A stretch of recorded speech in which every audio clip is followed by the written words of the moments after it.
Sejam bem-vindos ao nosso canal. Nós queremos pedir a todos vocês, se possível, se inscrevam no nosso canal e nos ajude a crescer. Também não esqueça de deixar ao final o seu like, se gostou ou não gostou do nosso estudo.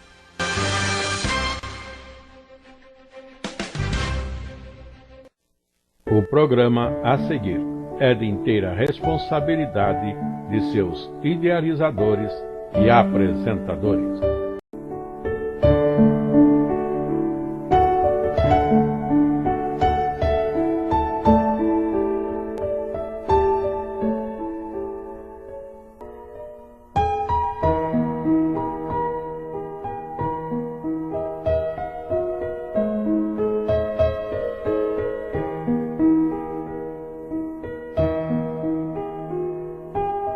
Voltamos às nossas lições para a Escola Bíblica Dominical, lições para o segundo trimestre de 2025, com o título de Vida de Jesus, estudo esse levado a efeito, baseado nos 4 evangelistas, ou no Evangelho segundo Mateus, Marcos, Lucas e João. A lição que temos no momento é já a de número 5, e o título é Início do Ministério de Jesus.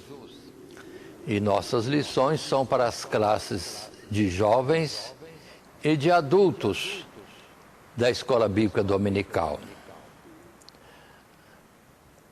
O nosso texto áureo para esta lição, Início do Ministério de Jesus, está em Mateus capítulo 4, verso 16, que diz: o povo que estava assentado em trevas viu uma grande luz, e aos que estavam assentados na região e sombra da morte, a luz raiou. Mateus, repetimos, Mateus capítulo 4, verso 16. A nossa leitura bíblica está em Mateus capítulo 4, verso 17 a 25. E os nossos textos são depois considerados na sequência do desenvolvimento da nossa lição. Mas, indo em frente, apresentamos agora para esta lição número 5 o nosso programa de lição, o nosso esboço, nosso roteiro, que continua baseado em 3 subtítulos, assim colocados. Primeiro, vitória sobre o diabo na tentação. Mateus capítulo 4, verso 1 a 11. Os primeiros discípulos de Jesus é o segundo subtítulo. Lucas capítulo 5, verso 1, também a 11. E terceiro subtítulo, o primeiro sinal miraculoso, João capítulo 2, primeiro verso, também ao verso 11. Esses textos que aqui temos serão citados durante o desenvolvimento da nossa lição. E, passando já à introdução, queremos lembrar primeiramente que já tivemos lições anteriores, 4 lições, e que estão, vamos dizer assim, avançando, analisando o registro dos 4 evangelistas. A primeira lição, na verdade, foi mostrar a importância desse estudo, pois a segunda, a terceira e quarta já partimos para Lucas capítulo 1, Mateus capítulo 1, e justamente no propósito de ver os evangelistas trazendo para nós a narrativa da vida de Jesus. Desde os primórdios, citações anteriores, sim, falando mesmo da concepção daquele que iria à frente do Senhor, anunciando a vinda do Senhor Jesus, depois a concepção de Jesus, depois nascimento e agora estamos no início do ministério de Jesus.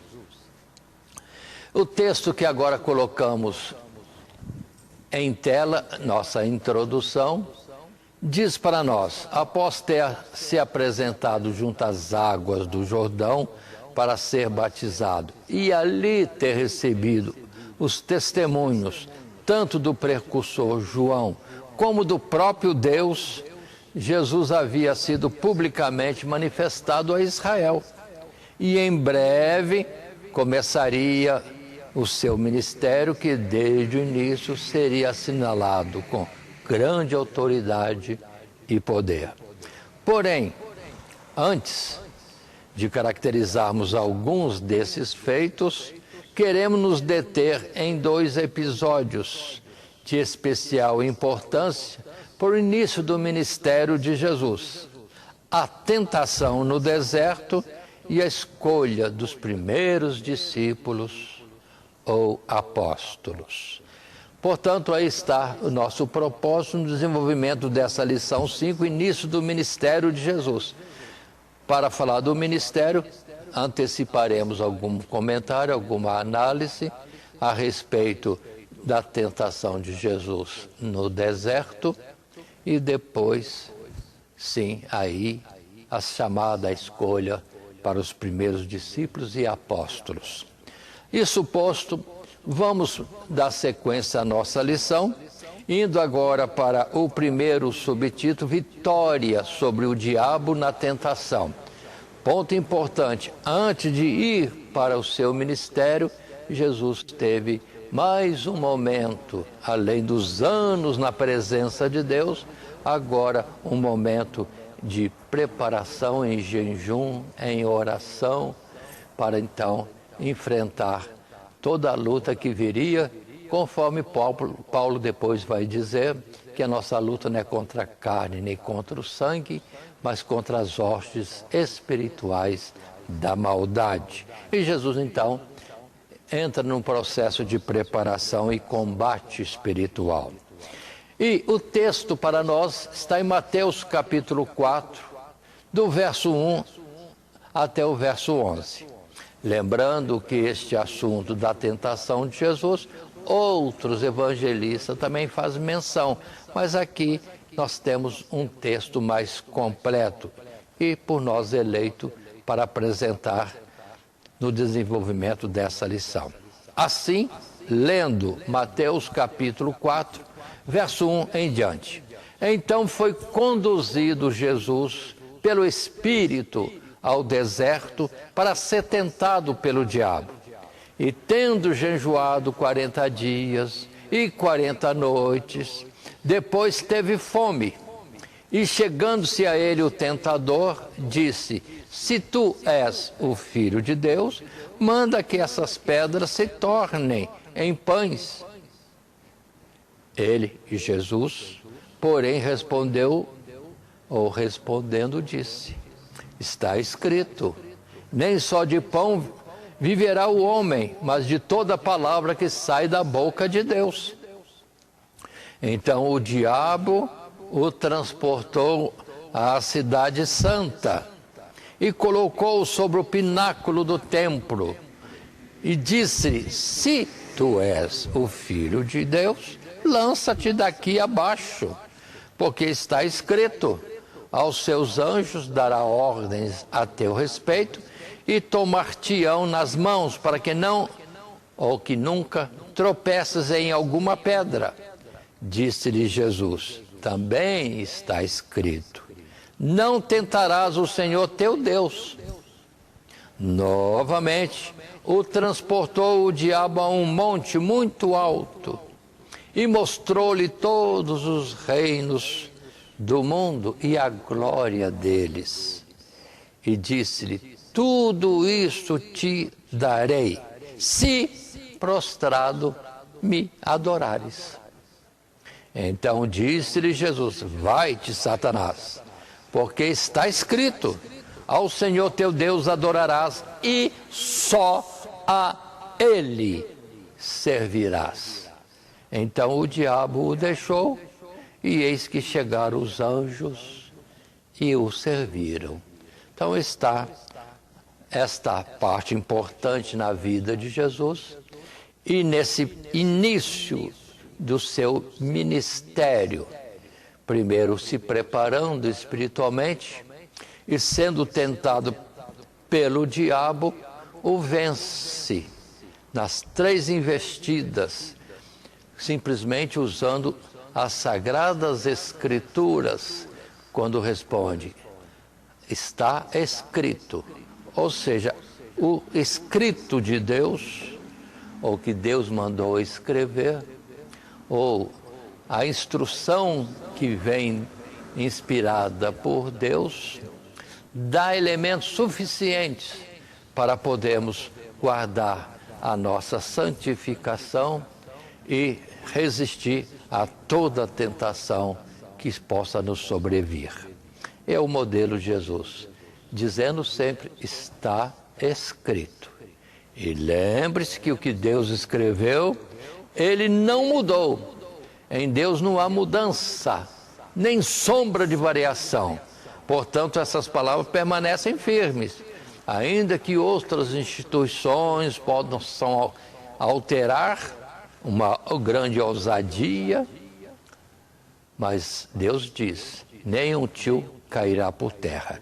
E Jesus usou esse trunfo, a palavra de Deus, nos dada para a orientação, para a defesa, para a explicação, para, sim, nos fazer perfeitos e perfeitamente preparados para toda boa obra. Continuando, chegamos no novo texto referente a esse primeiro subtítulo, Vitória sobre o Diabo na Tentação.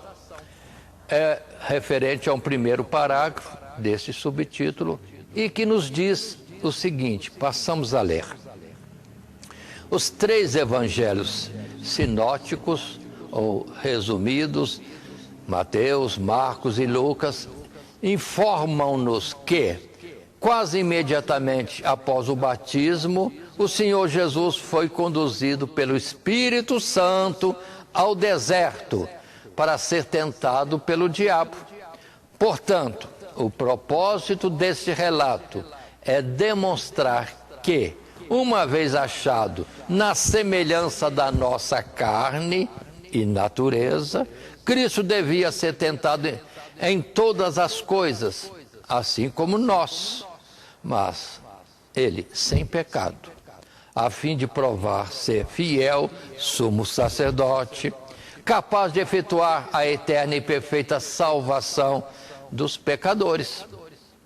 Embora não seja o primeiro nem o último confronto entre o Salvador e o diabo, isto registrado nos evangelhos, este é o episódio que melhor ilustra a vitória de Cristo sobre o diabo na tentação, naquilo em que a humanidade, representada em Adão e Eva, havia sido vencida pela antiga serpente, e ainda que Cristo não poderia ser tentado pelo mal, como são os filhos dos homens, as tentações com que Satanás o assaltou, nessa ocasião, são típicas e representativas de toda forma de engodo, de engano, pelo qual o pecado se manifesta no mundo. Isto posto, observe que temos nas Escrituras muitos argumentos, muitos textos importantes que mostram a necessidade de Jesus em carne, na nossa natureza, vencer o diabo. E isso em justiça, porque, primeiramente, Satanás esteve tentando Adão e Eva na carne, e Jesus veio na carne para então vencer o próprio diabo, dizendo que a forma com que o Senhor Deus nos criou na carne não é argumento para nós estarmos cedendo às tentações do diabo. Por isso temos o texto em Hebreus capítulo 2, verso 18, que o escritor salienta, porque naquilo em que ele mesmo, Jesus sendo tentado, padeceu, pode socorrer aos que são tentados.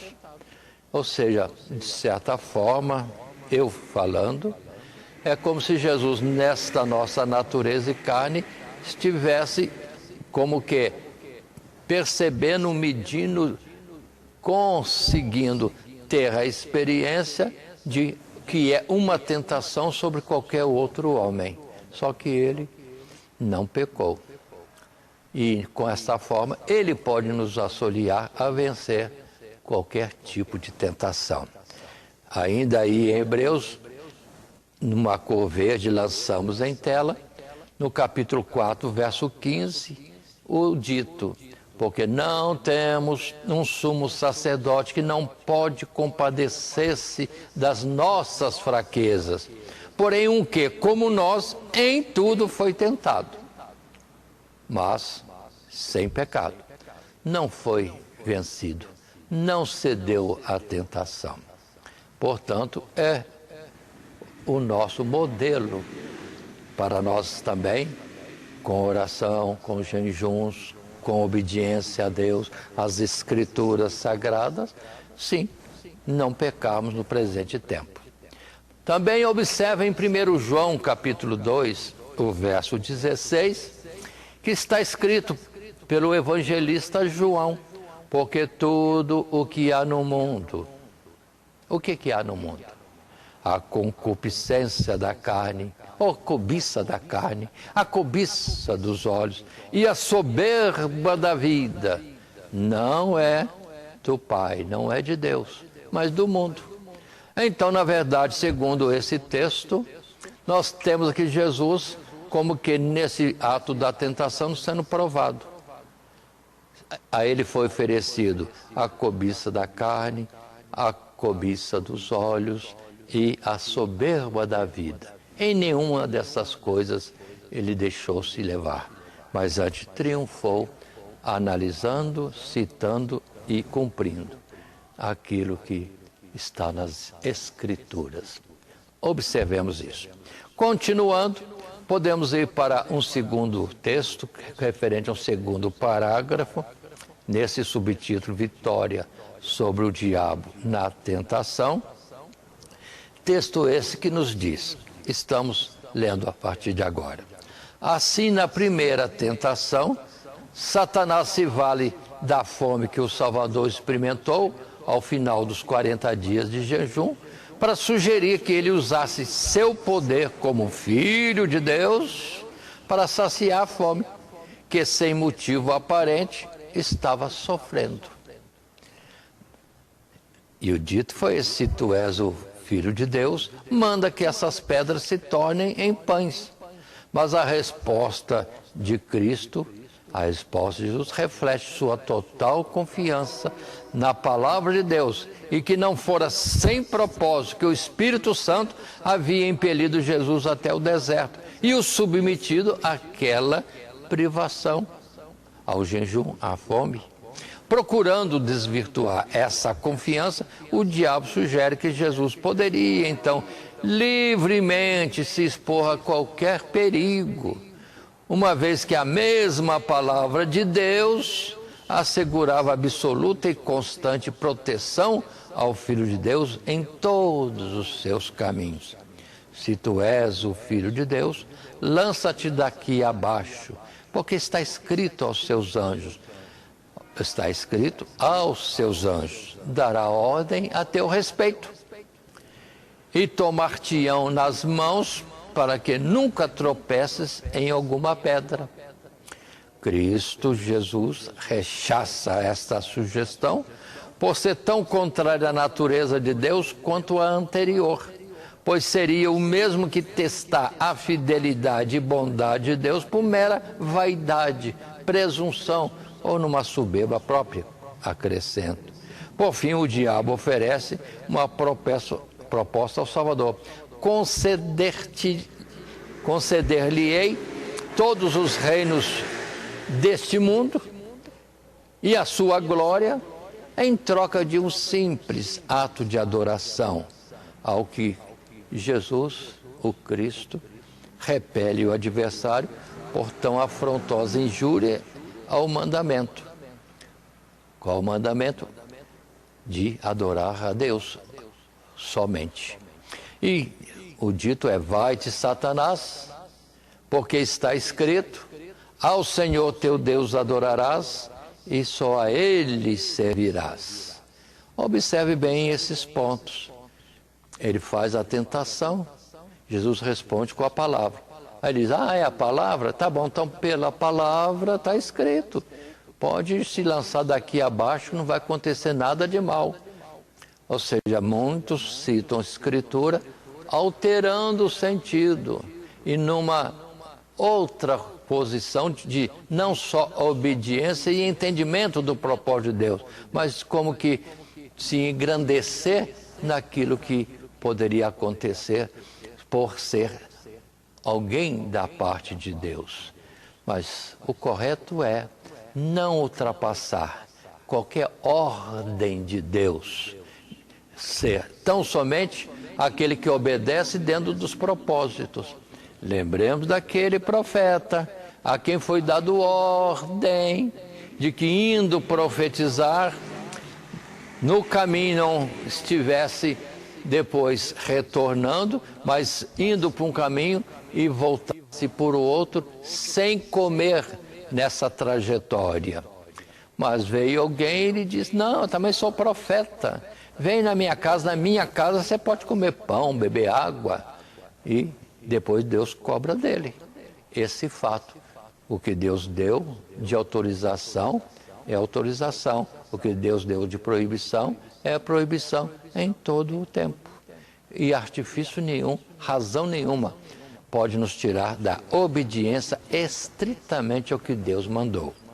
Mas continuemos observando, por exemplo, Deuteronômio capítulo 8, verso 1, quando, de certa forma, Jesus mostra que quanto a passar fome e quanto a outras situações mais, já estava previsto das Escrituras, e foi aquilo que Deus fez o povo de Israel passar no deserto. Ou seja, todos os mandamentos que hoje vos ordeno, palavra de Deus, guardareis para os fazer, para que vivais e vos multipliqueis e entreis e possuais a terra que o Senhor jurou a vossos pais. E te lembrarás de todo o caminho pelo qual o Senhor teu Deus te guiou no deserto esses 40 anos, para te humilhar, para te tentar, para saber o que estava no teu coração, se guardarias os seus mandamentos ou não. E te humilhou, e te deixou ter fome, e te sustentou com maná, que tu não conheceste, nem teus pais o conheceram, para te dar a entender que o homem não viverá só de pão, mas de tudo o que sai da boca do Senhor viverá o homem. Nunca se envelheceu a tua veste sobre ti, nem se inchou o teu pé nestes 40 anos. Confessa, pois, no teu coração que como o homem castiga o seu filho, assim te castiga ou te disciplina o Senhor teu Deus. Então, observe que Jesus estava dentro do mesmo propósito de um povo no deserto, ele neste mundo, esse deserto espiritual, e nesse processo Deus fez o povo passar por altos e baixos, que poderia alguém dizer sem sentido ou acaso. Não, o Senhor estava fazendo eles terem várias situações pelas quais passariam, tanto de privações, de perigos e etc., mas em tudo para eles aprenderem que é mais importante obedecer a Deus. Porque o importante não é comer pão, mas viver na obediência, que na obediência nada vai nos faltar. Porque Deus cuida de nós em tudo. Ele sabe até onde a gente pode ir em qualquer situação. Portanto, Jesus não comeria o pão. Jesus não ia se julgar do alto embaixo para mostrar para alguém ou para se gloriar de que seria livrado por Deus. Não tentou a Deus. Como também adorar só a Deus. Observem os que estão fazendo essa leitura e nesta lição. E nesta palavra, adorar, se inclinar, e servir só a Deus. Então, o cristão considera melhor o que está escrito ali nos 10 mandamentos, para você ver se por acaso você não está sendo iludido de construir imagem de escultura, de se inclinar diante delas e de servir a elas quando a ordem é só diante de Deus. Palavra esta que também é lá em Apocalipse, se repete 2 vezes. Ao Senhor teu Deus adorarás, só a Ele. Então fica para nós melhorarmos os nossos caminhos. Assim, continuando, podemos ir para o segundo subtítulo nessa lição 5, início do ministério de Jesus. Agora, os primeiros discípulos. E convenhamos que vamos estar lendo um texto em Lucas capítulo 5, que nos narra com alguns detalhes interessantes, como que Jesus captou alguns primeiros discípulos. Lemos Lucas capítulo 5, a partir do verso 1. E aconteceu que, apartando-o a multidão, E aconteceu que, apertando-o a multidão para ouvir a palavra de Deus, estava ele junto ao lago de Genezaré. E viu estar 2 barcos junto à praia do lago. E os pescadores, havendo descido deles, estavam lavando as redes. E entrando num dos barcos, que era o de Simão, o Pedro, pediu-lhe que o afastasse um pouco da terra. E assentando-se, ensinava do barco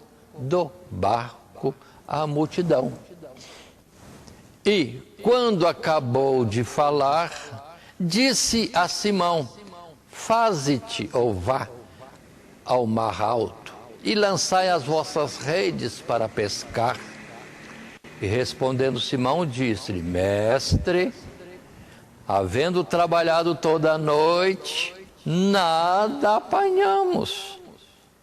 Mas, porque mandas, lançarei a rede. E fazendo assim, colheram uma grande quantidade de peixes, e rompia-se-lhes a rede.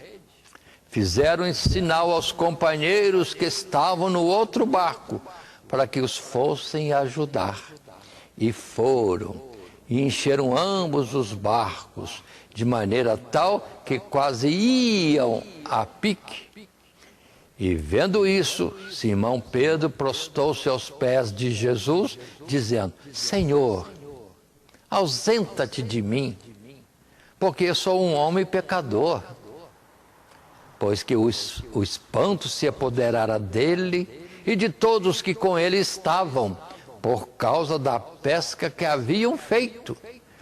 E de igual modo, de Tiago e João, filhos de Zebedeu, que eram companheiros de Simão, de Tiago e João. Observe, que eram companheiros de Simão, o Pedro. E última frase, no final, continuo, e disse Jesus a Simão: não temas, de agora em diante serás pescador de homens.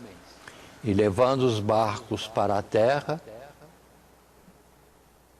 deixaram tudo e o seguiram. Passaram a seguir a Jesus. Ou seja, eles ficaram impactados com a experiência de homens do mar, pescadores, e naquele lago que é o de Genezaré, ainda que chamado Mar da Galileia. Mas ali tiveram a experiência, entenderam, Jesus é alguém especial. Já ouviram o ensinamento dele, quando usaram o barco deles para, afastado da praia, sem ser apertado pelos que estavam ouvindo, ele poder falar com uma certa distância e liberdade. Então eles ouviram Jesus, para depois Pedro chamar Jesus de mestre, e entender que aquela pesca não foi casual, não, foi por poder daquele mestre, e entendeu que ele era especial e de Deus, e que ele não era digno. Mas Jesus veio buscar os pecadores ao arrependimento, e também para serem trabalhadores na sua obra e chama Pedro para estar na evangelização, na pescaria agora de almas e não de peixes. E seguem a Jesus. Começa assim, nessa narrativa, por exemplo, mas outros mais serão chamados. Por isso que nós estamos entrando agora nesse subtítulo segundo, os primeiros discípulos, num texto em tela, que é o primeiro parágrafo desse subtítulo, que diz: além de Lucas e à luz do relato de João, os primeiros discípulos de Jesus foram apresentados a ele logo nos primeiros dias após o seu batismo, no Jordão. Pois ali se achavam como ouvintes e seguidores de João Batista. Assim, o milagre que Lucas apresenta no texto em epígrafe ocorreu em um momento posterior, quando Jesus já vinha sendo seguido por uma crescente multidão, dentre a qual se distinguiam esses discípulos, que ainda exerciam sua profissão de pescadores. Embora todos os três sinóticos, os três evangelhos, relatem a chamada de André e Pedro, Tiago e João, somente Lucas nos oferece um contexto mais detalhado do milagre que lhes serviu de ocasião, permitindo-lhes vislumbrar como aqueles pescadores foram impactados pelo poder de Cristo, a ponto de abandonarem sua atividade para seguirem sem reservas a missão extraordinária para a qual o Senhor os capacitaria. Muito bem. Aí já tiveram uma demonstração de sabedoria de Jesus nos seus ensinamentos e de um poder para fazer algo não comum dentro daquilo que era a vida deles e que eles viram que era algo extraordinário, para então, sim, impactados, crendo em Jesus, passarem a segui-lo. E nesse assunto dos primeiros discípulos, há muitos textos nos três evangelhos sinóticos e no evangelho de João, mas colocamos, por exemplo, alguns aqui. Nós temos em João, capítulo 1, está em tela estes textos, João, capítulo 1, verso 35, que diz: no dia seguinte, João estava outra vez ali, na companhia de 2 dos seus discípulos, e vendo passar a Jesus, disse: eis o Cordeiro de Deus. E os 2 discípulos ouviram-no dizer isso e seguiram a Jesus. E Jesus, voltando-se, vendo que eles o seguiam, disse-lhes: que buscais? E eles disseram: Rabi, que traduzido quer dizer mestre, onde moras? E ele lhes disse: vinde e vede. Foram e viram onde morava, e ficaram com ele naquele dia, e era já quase a hora 10ª. Era André, irmão de Simão Pedro, um dos 2 que ouviram aquilo de João e o haviam seguido. Observe nesse primeiro texto de João que 2 discípulos de João Batista deixam de seguir a João e vão seguir a Jesus. Um deles é André, do qual ainda há história mais à frente. Já vamos estar lendo. Agora, outro texto apresentado, Lucas capítulo 4, verso 14 e 15.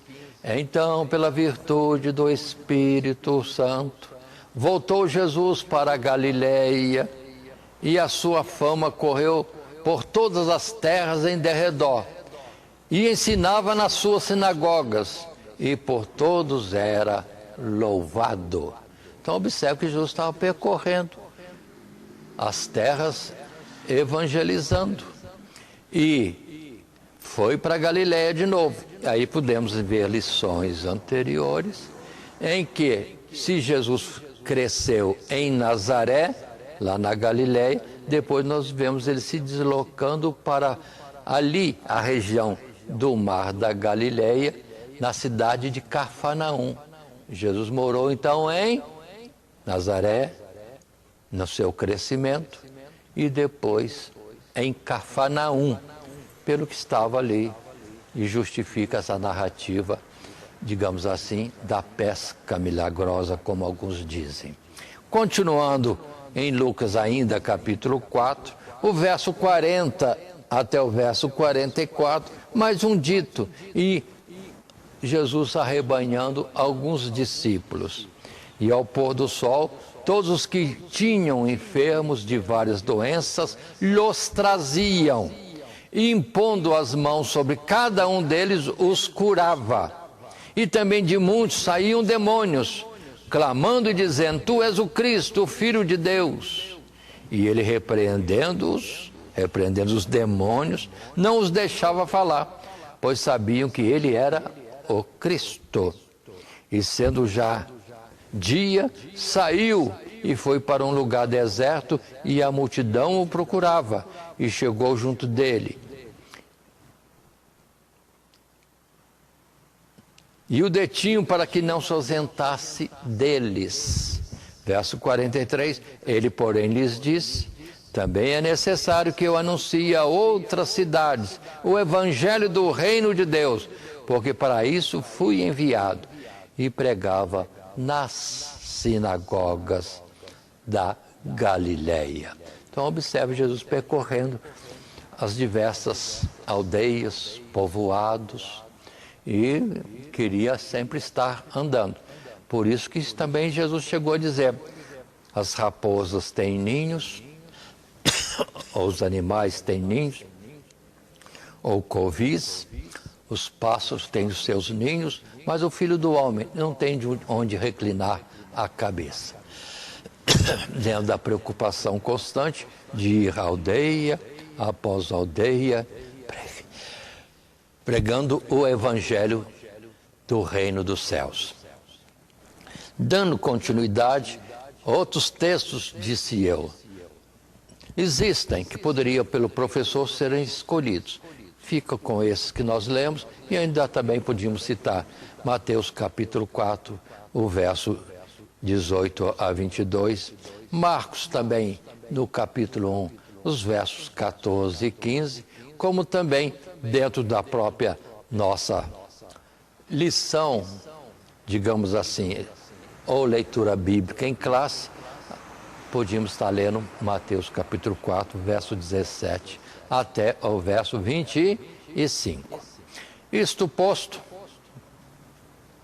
vamos para um segundo parágrafo, nesse segundo subtítulo, os primeiros discípulos, onde nesse texto agora em tela, podemos ler: notemos, porém, que somente em um momento posterior, estes e mais alguns seriam separados por Cristo dentre a multidão daqueles que o seguiam, e nomeados como apóstolos, mais precisamente por ocasião do chamado Sermão do Monte. Destes 12 conhecemos ainda o relato acerca da chamada de Mateus ou Levi, que havia sido um publicano, cobrador de impostos para o Império Romano, e de Filipe e de Natanael. Ou seja, o que estamos querendo dizer aqui? Que foram vários discípulos que foram se ajuntando a Jesus para segui-lo continuamente, além da multidão que se reunia em torno dele quando sabiam que ele estava em algum lugar. Começou com os próprios discípulos de João. Alguns deixaram João e passaram a seguir a Jesus. Tem a chamada desses pescadores, entre eles o Pedro. E tem mais Levi, e tem mais Filipe, e tem mais Natanael, que Jesus foi chamando, ainda acrescentando, até alcançar os 12, que nós vamos fazer menção daqui a pouco, nos textos bíblicos que apresentamos. Agora estamos com a tela de Lucas capítulo 5, verso 27, que nos diz: e depois disso saiu e viu um publicano chamado Levi, assentado na recebedoria, e disse-lhe: segue-me. E ele, deixando tudo, levantou-se e o seguiu. E fez Levi um grande banquete em sua casa. E havia ali uma multidão de publicanos e outros que estavam com eles à mesa. Aí está, Jesus chama alguém no seu trabalho, imagine numa coletoria, aí um funcionário, Jesus chegando e chamando, vem e segue-me. Ele abandona tudo e vai seguir a Jesus. Naturalmente, não é só a chamada, ele conhecia algo, que ouviu falar de Jesus, ou ouviu algo de Jesus, ou, na verdade, esteve presenciando milagres feitos por Jesus. E quando Jesus chama, não tem o que conversar. Ele já partiu aceitando a chamada. E eu citei ainda o verso 29, ele deu um banquete para Jesus. E convidou quem? Quem que ele convidou? Outros cobradores de impostos, outros publicanos, que houve vamos dizer assim, burburinho entre os fariseus e escribas, mas ele já começou trazendo para conhecer Jesus, através do banquete, um monte de gente da sua área profissional, não bem acatada ou respeitada, ou bem quista pelos judeus, mas eram pessoas que estavam no cumprimento daquilo que lhe era dado de ordem, como funcionários do governo dominante, infelizmente os romanos, mas estava ali. Mas observe, ele já estava fazendo evangelização, já estava, se não era pescador como Pedro, que ia pescar agora homens, ele era coletor, só que agora coletor de almas para o reino de Deus. É só um comentário simples. Mas também temos o texto em João capítulo 1, verso 43. No dia seguinte, quis Jesus ir a Galileia e achou a Filipe. E disse-lhe, segue-me. E Filipe era de Betsaida, cidade de André e de Pedro. Filipe achou Natanael e disse-lhe, havemos achado aquele de quem Moisés escreveu na lei e de quem escreveram os profetas, Jesus de Nazaré, filho de José. Disse Natanael, pode vir alguma coisa boa de Nazaré? Disse-lhe Filipe, vem e vê. Oh, que expressão bonita é essa de Filipe, vem e vê. E podemos nós usar essa aqui, dizendo a tantas pessoas que não conhecem Jesus nem as coisas de Deus, vem e vê, experimenta ler as Escrituras, vem ouvir uma pregação, venha para um estudo da escola bíblica dominical. Estaremos evangelizando, publicando o reino de Deus. São outras histórias, discípulos que vão seguir a Jesus. E finalmente Lucas capítulo 6, verso 12 até 16, quando Jesus faz a chamada especial de 12 desses seus seguidores. E leio, e aconteceu que naqueles dias subiu ao monte a orar, e passou a noite em oração a Deus. E quando já era dia, chamou a si os seus discípulos e escolheu 12 deles, a quem também deu o nome de apóstolos. Verso 14 diz, Simão, ao qual também chamou Pedro, e André, seu irmão, e João, André, seu irmão, Tiago e João, Filipe e Bartolomeu, Mateus e Tomé, Tiago, filho de Alfeu, e Simão, chamado Zelote, Judas, filho de Tiago, e Judas Iscariotes, que foi o traidor. Aí está um número de pessoas. Observe que às vezes alguém pode questionar de não aparecer aqui o Levi, mas observe que a palavra Mateus, ou o apóstolo Mateus, é o mesmo Levi, coletor de impostos, que acabamos de fazer menção à sua chamada. Muito bem, a lição segue-se. A lição 5, início do ministério de Jesus, falando nós neste trimestre a respeito da vida de Jesus. E no terceiro subtítulo da lição 5, o primeiro sinal miraculoso. Texto esse que está em João capítulo 2. Mas vamos ver o que está em tela, que é o nosso escrito em um primeiro parágrafo desse terceiro subtítulo. E assim leio. Já observamos que o ministério público de Cristo, caracterizado nos evangelhos sinóticos, tem como ponto de partida o aprisionamento de João, quando então Jesus deixa a Judéia, onde já fazia discípulos, inclusive batizava, e passa a ministrar mais abundantemente nas cidades em torno do mar da Galileia, onde pregava, ensinava e operava milagres, atraindo imensa multidão, tudo em cumprimento à profecia ou às profecias a seu respeito. Então observe bem isso, que teve um tempo em que Jesus estava no seu ministério evangelizando, ensinando sobre o reino de Deus que já estava entre os homens, e também João continuava batizando, continuava a ensinar da vinda do Messias já presente no meio do povo de Israel. E isso por um tempo os dois, depois João Batista é preso, cessa o seu ministério, que depois vem a sua morte, e Jesus dá continuidade, dedicando-se mais à região da Galileia e de vez em quando vindo para as festas, as solenidades em Jerusalém. E nós temos textos bíblicos que podemos estar apontando, e neste novo texto em tela, temos primeiro João capítulo 3, verso 22 até 24, que nos diz: depois disso, foi Jesus com seus discípulos para a terra da Judéia, e estava ali com eles e batizava.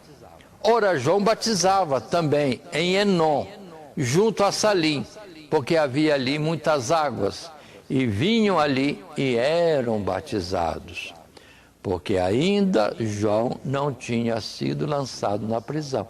Então observem, Jesus e João ministrando em lugares diferentes, ao mesmo tempo. Mateus capítulo 4 vai dizer: Jesus, porém, ouvindo que João estava preso, voltou para a Galileia. Ou seja, depois de um tempo juntos, Jesus está indo para a Galileia e continua o seu ministério quando João já tinha parado. Verso 13: e deixando Nazaré, foi habitar em Cafarnaum, cidade marítima nos confins de Zebulon e Naftali, para que se cumprisse o que foi dito pelo profeta Isaías, que diz: a terra de Zebulon e a terra de Naftali, junto ao caminho do mar, além do Jordão, a Galileia das nações. O povo que estava assentado em trevas viu uma grande luz, e aos que estavam assentados na região e sombra da morte, a luz raiou.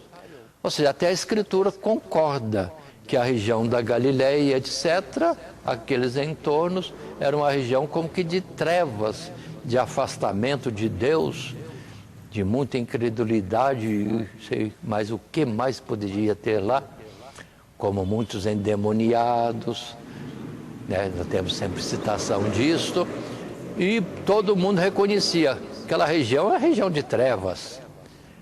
Pelo que perguntaram, pode vir alguma coisa boa de Nazaré? E muitos duvidavam de Jesus por causa disso. Mas Filipe deu a palavra certa para Natanael: vem e vê. Não é a terra que importa. Agora há luz lá, porque a luz de Deus ali raiou. Muito bem, continuando nosso assunto, nosso texto, em Mateus capítulo 4, indo para o verso 23 até 25, podemos ler: e percorria Jesus toda a Galileia, ensinando nas suas sinagogas e pregando o evangelho do reino e curando todas as enfermidades e moléstias entre o povo. E a sua fama correu por toda a Síria, e trazendo todos os que padeciam acometidos de várias enfermidades e tormentos, os endemoniados, os lunáticos e os paralíticos, e ele os curava. E seguia-no uma grande multidão da Galileia, de Decápolis, de Jerusalém, da Judéia e da além do Jordão. Ou seja, regiões em volta. Muita gente vinha para acompanhar Jesus, ouvir dele os seus ensinos. E alguns vinham trazendo os enfermos, ou se era enfermo e podia ir, iam também onde Jesus estava para pedir a sua cura. Daí nós vamos ver casos que pessoas ouviam falar de Jesus e ficavam na esperança de uma cura. E quando surgia a oportunidade, vemos o cego clamando, né? Ao dizer: Jesus, filho de Davi, tem misericórdia de mim. E foi atendido. A mulher do fluxo do sangue, que disse: se eu somente tocar na veste dele, já serei abençoada e curada. E crendo nisso, aconteceu. E outros vinham de longe, perguntando de Jesus, já vinham pedindo um favor especial. Então, Jesus estava no seu ministério, início do seu ministério, mas com poder, com graça, sendo testemunha de um enviado de Deus, naquilo que ensinava, naqueles prodígios que fazia. Continuando um pouco mais, vamos para o segundo parágrafo neste terceiro subtítulo, o primeiro sinal miraculoso, e quando vamos falar então do milagre das bodas de Caná, em João, capítulo 2. Mas o texto nos diz, é João quem nos relata que ainda nos primeiros dias após ter sido batizado, Jesus, encontrando-se na Galiléia, foi convidado a uma festa de casamento que se realizava em Caná. Ali, segundo a narração do evento, em presença de seus discípulos, o Senhor operou o milagre da transformação da água em vinho, que não apenas assegurou que as bodas se celebrassem com a devida alegria, proporcionando aos convidados uma quantidade abundante de um vinho excelente, mas também surpreendeu os discípulos com uma primeira demonstração do poder de Cristo sobre a natureza e a matéria, isto é, seu poder de operar milagres, mediante o qual passaram a crer verdadeiramente nele, em Cristo Jesus. Então aí está, segundo a narrativa de João, no Evangelho por ele escrito, no capítulo 2, primeiros versos, nos dizem, e passo a leitura. E ao terceiro dia fizeram-se umas bodas em Caná da Galileia. E estava ali a mãe de Jesus. E foram também convidados Jesus e seus discípulos para as bodas. E faltando o vinho, a mãe de Jesus lhe disse: não tem vinho. Disse-lhe Jesus: mulher, que tenho eu contigo? Ainda não é chegada a minha hora. Sua mãe disse aos empregados: fazei tudo quanto ele vos disser. E estavam ali postas seis talhas de pedra para a purificação dos judeus. E em cada uma cabiam 2 ou 3 metretas, 30, 40 litros. 2 ou 3 vezes 30 ou 40 litros. Disse-lhe Jesus: enchei de água estas talhas. E encheram-nas até em cima. E o verso 8 fala: e disse-lhes: tirai agora e levai ao mestre-sala. E levaram.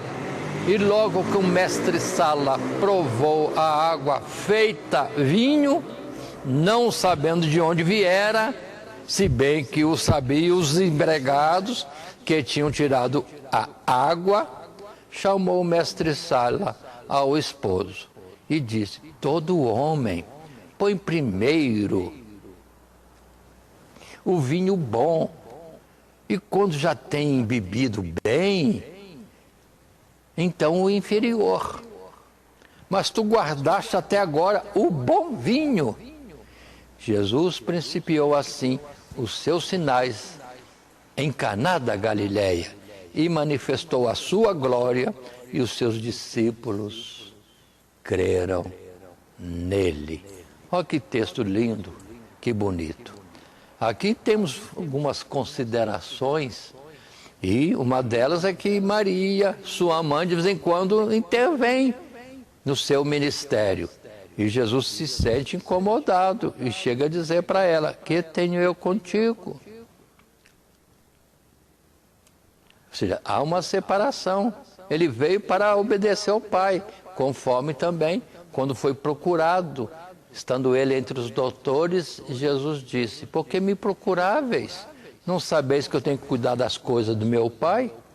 Então Maria, mãe, conhecendo Jesus com 30 anos, com que esteve em casa com ele até sair para o ministério, ele sabia, Maria sabia de alguma coisa que Jesus podia fazer, porque veio para ele dizendo direto: eles não têm vinho.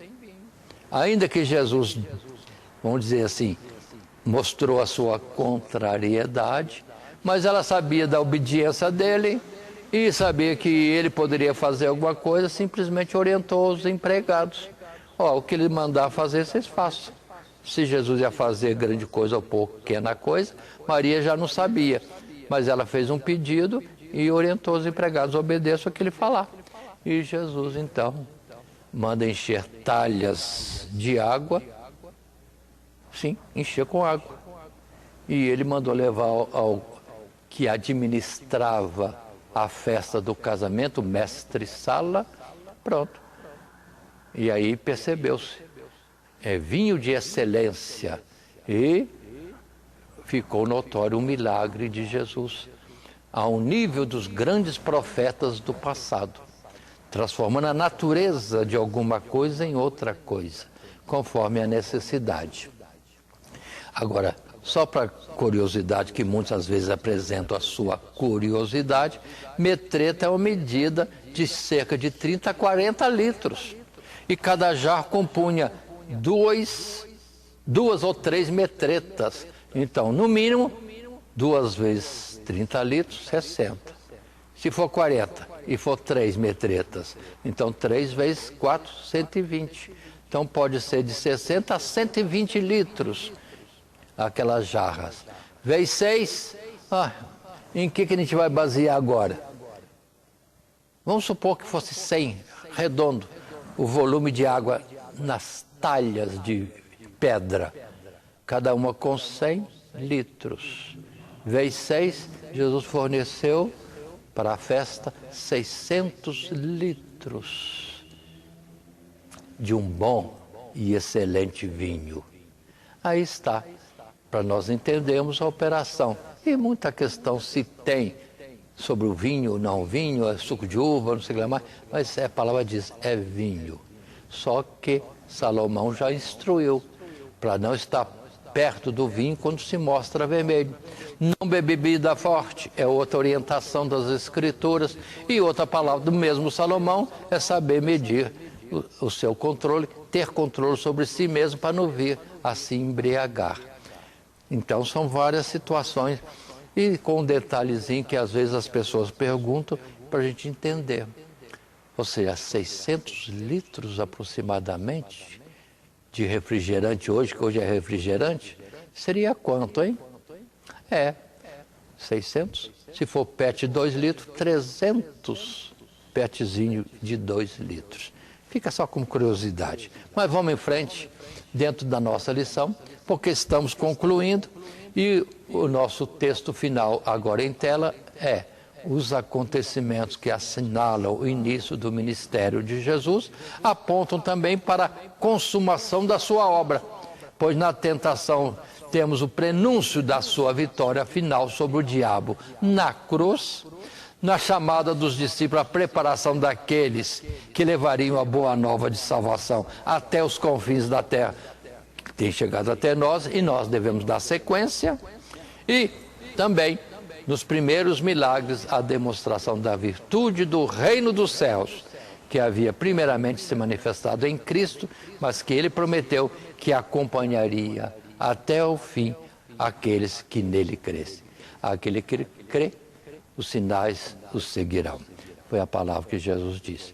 Então observe esses textos que nós estamos vendo. Estamos vendo. E a nossa lição de hoje, que fala do início do ministério de Jesus. Primeiro falamos da tentação, depois dos primeiros discípulos chamados para estarem com ele, e depois alguns chamados de apóstolos, e depois o primeiro milagre, por assim dizer, João, e segue-se outros mais em toda a vida de Jesus. Isto posto, queremos lembrar que estamos no nosso estudo para a Escola Bíblica Dominical no trimestre com o tema Vida de Jesus e esses assuntos tirados dos 4 evangelhos ou do escrito dos 4 evangelistas, Mateus, Marcos, Lucas e João. E a lição de número 5, início do ministério de Jesus, que é a lição de hoje com seus subtítulos. Primeiro, a vitória sobre o diabo na tentação. Segundo, os primeiros discípulos. E o terceiro subtítulo, o primeiro sinal miraculoso. O vinho que veio da água num casamento, numas bodas em Caná da Galileia. Relembramos o nosso texto áureo. O povo que estava sentado em trevas viu uma grande luz. E aos que estavam sentados na região e sombra da morte, a luz raiou. Mateus, capítulo 4 e o verso 16. É assim que Deus venha nos abençoar, todos nós que estudamos, ou mesmo que venhamos a ter a oportunidade de ministrar e se escolher esse material, mas ainda pedimos a Deus que venha vos abençoar ricamente por Cristo Jesus. Amém. A paz do Senhor Jesus, estou aqui para fazer um convite especial para você e toda a sua família. Venha para a EBD aprender a palavra de Deus, ficar mais próximo de Deus, você e a sua casa. A família EBD está de braços abertos para recebê-lo. Escola Bíblica Dominical, um lugar de aprendizado, fé e comunhão. Aqui, cada geração descobre mais sobre a palavra de Deus. Os adultos têm um estudo aprofundado das Escrituras, refletindo sobre os princípios bíblicos e sua aplicação na vida cristã, fortalecendo assim a fé e a comunhão. Os jovens aprendem a palavra e como aplicá-la no seu dia a dia, descobrindo valores que guiam suas escolhas e a sua caminhada na fé.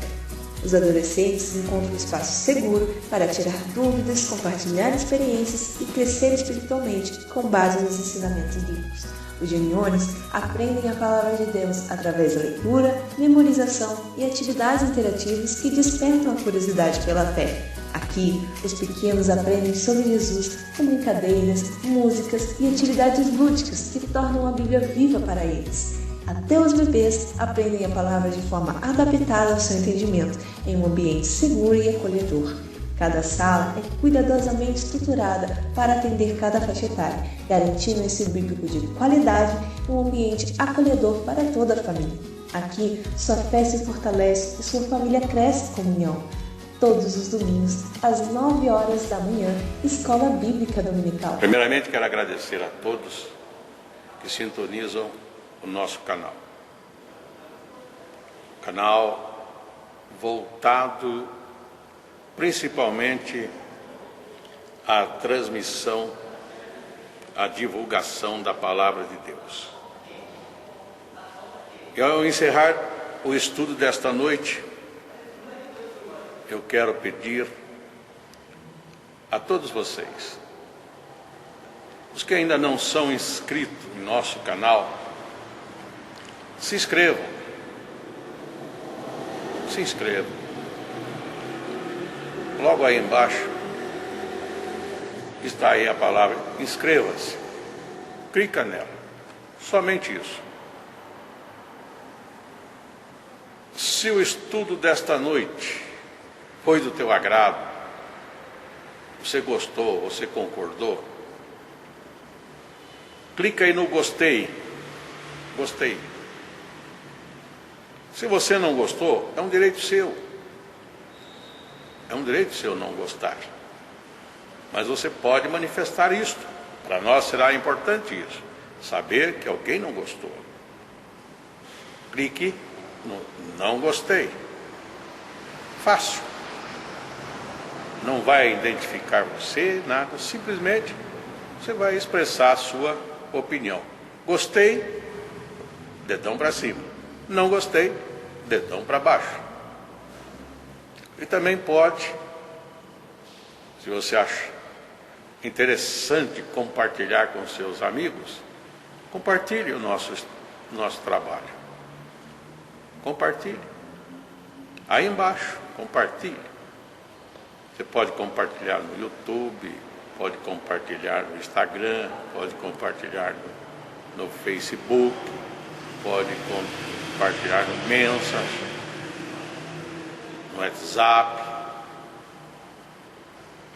Vai simplesmente nos ajudar a crescer.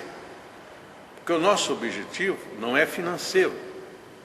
Não é financeiro.